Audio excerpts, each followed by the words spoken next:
నమస్కారం అండి. అంతర్యామిలో ఈరోజు అంశం తథాస్తు దేవతలు మనకు అందించిన వారు ఉప్పు రాఘవేంద్రరావు గారు. వివరిస్తున్నది మీ విజయభాస్కర్. తథాస్తు 3 అక్షరాల ముచ్చటైన దీవెన, దేవతలు మెచ్చి మానవులకిచ్చే విలువైన కానుక, కష్ట నష్టాల నుంచి కాపాడమని, కోరికలు తీర్చి కరుణించమని దేవతలను ప్రార్థించడం మనుషుల సహజ నైజం. ఆకాశానికి అంతరాళానికి నడుమ త్రిశంకుల ఒగిసలాడడం మనుషులకు ఆ భగవంతుడిచ్చిన వరమో శాపమో తేల్చడం సాధ్యం కాదు. ఊగుతూ ఉన్న చోటే ఉండిపోవడం కన్నా ముందుకు సాగిపోవడమే మిన్న అన్న భావన కొందరిని నిలబడి నీళ్లు తాగనివ్వదు.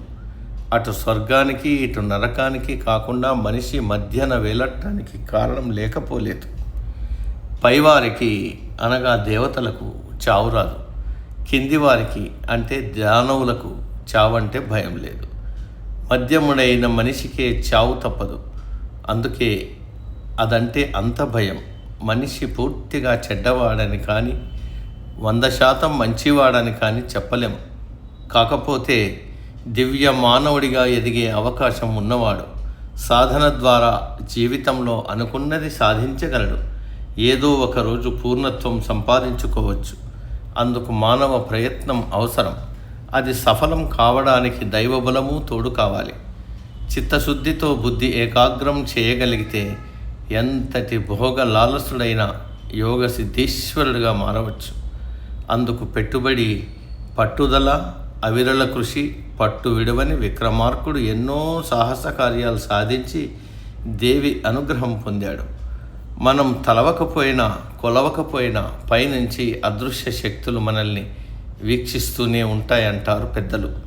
చెడు పనులు, చెడు భావనలు చేయకూడదన్న కట్టుబాటు మానవ ప్రగతికి దారిదీపం లాంటిది. తథాస్తు దేవతలు తమకు అండగా ఉంటారని భక్తుల నమ్మకం. ప్రాచీన గ్రీకు దేశ వాసులు దారి చూపే దేవతలను ఎగ్రిగోర్స్ అని పిలిచేవారు. యుద్ధరంగానికి బయలుదేరే ముందు విజయం కోరి వారిని ప్రార్థించేవారు. శుభకార్యాలు నిర్విఘ్నంగా జరగాలని ముందుగానే వారికి మొక్కుబళ్ళు చెల్లించేవారు. ఇలాంటి సంప్రదాయం హిందూ ధర్మానికి కూడా దారిదీపంగా నిలిచింది. తమసోమా జ్యోతిర్గమయ అన్న ఉపనిషత్ మహాకావ్యం జాతి హృదయంలో సుస్థిరమైంది. ఈ ప్రపంచంలోని జడ జీవ పదార్థాలను ఒక యథార్థం శాసిస్తుంది. ఇంద్రియాల వెనక మనసు ఉన్నట్లే కార్యం వెనక కారణం ఉంటుంది. భావమే బాహ్య రూపంలో జీవితాన్ని నడిపిస్తుంది. సదాచార సద్విచారాలే మోక్షద్వారాలు. కొన్ని ఆకృతులు కంటికి కనిపించకపోయినా మనసును అలరిస్తాయి, కలవరపాటుకు గురి చేస్తాయి. పంచభూతాలు అందరికీ సమానంగా తమ శక్తులను పంచుతాయి. ప్రతిఫలం ఆశించవు. అలాగే ప్రతిఫలం కోరకుండా మనం పనులు చక్కబెడితే తప్పకుండా దేవతలు మెచ్చి తథాస్తు అని దీవిస్తారు. ఇది పెద్దల మాట. సమాప్తం. సర్వే జన సుఖినో భవంతు. అందరూ బాగుండాలి, అందులో మనము ఉంటాం.